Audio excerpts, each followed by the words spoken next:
Today, we're going to talk about something incredibly difficult, the tragic attack that took place at Sydney's Bondi Beach.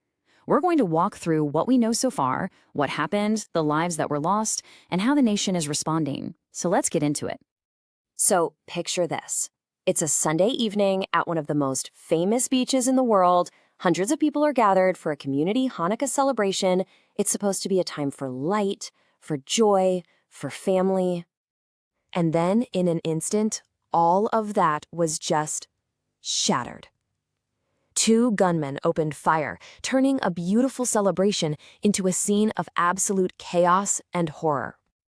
Okay, so let's try to get our heads around the immediate aftermath. In those first few moments, the scale of what was happening became devastatingly clear.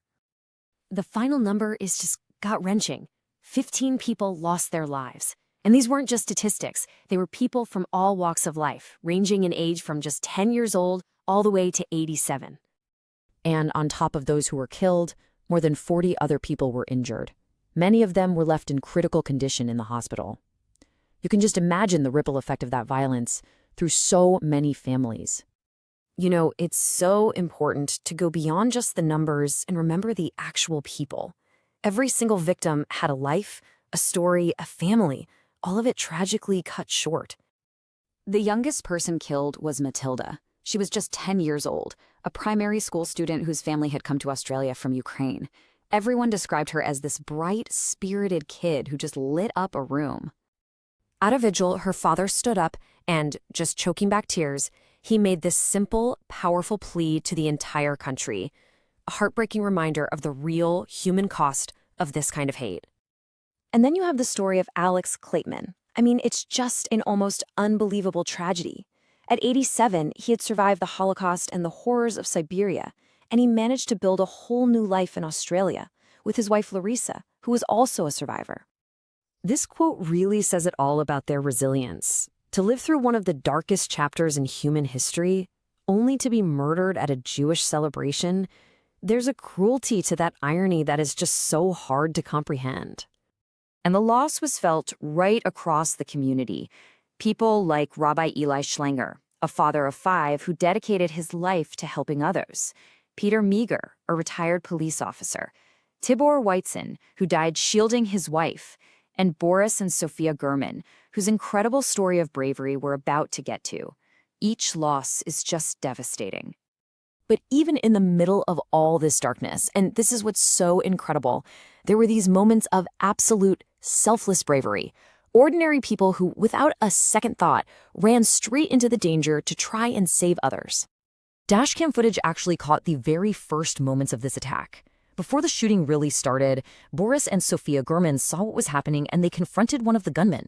Boris, who is 69 years old, actually wrestled the attacker to the ground and took his gun. Tragically, both he and his wife were killed, becoming the first victims.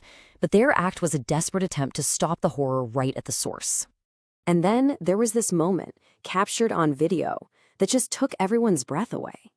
Ahmed Al-Ahmed, a local shop owner, saw the other gunman firing into the crowd, and he just charged him. He tackled the shooter, wrestled the weapon away from him, and was shot multiple times in the process. There's no doubt his bravery saved countless lives. The public's reaction to his heroism, it's been nothing short of amazing. A GoFundMe was set up to support him. The Prime Minister even called him a true Australian hero, and it's already raised over 2 million Australian dollars. It's just this powerful show of a nation's gratitude. So, as the country was grieving, the investigation was in full swing. The police were working around the clock to figure out who was responsible, and most importantly, why they did this. It didn't take long for authorities to identify the attackers, and the answer was shocking. It was a father and son. The father, Sajid, was killed by police at the scene. His son, Naveed, survived and is now in the hospital under police guard. And here's what's really disturbing. The father legally owned 6 firearms, and the son had actually been investigated by Australia's intelligence agency back in 2019, but wasn't considered an imminent threat. And the why became clear pretty quickly, too. Police declared it a terrorist act. The evidence all pointed to an ideology inspired by ISIL.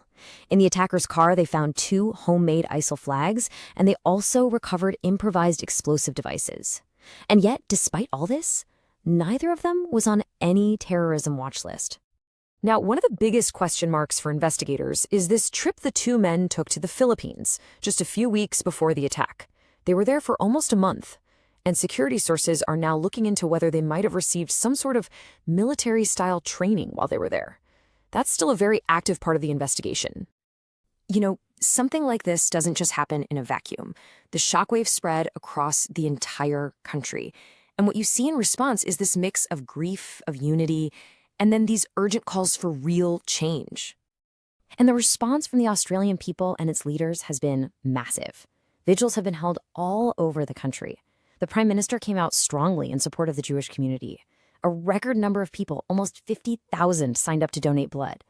And politically, there were immediate calls for much tougher gun laws, with leaders promising the biggest changes since the Port Arthur massacre back in 1996.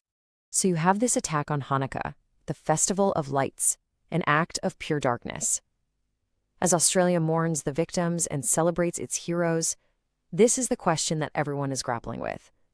The way forward is through mourning, for sure, but also through healing, and through a fierce commitment to make sure a tragedy like this can never, ever happen again.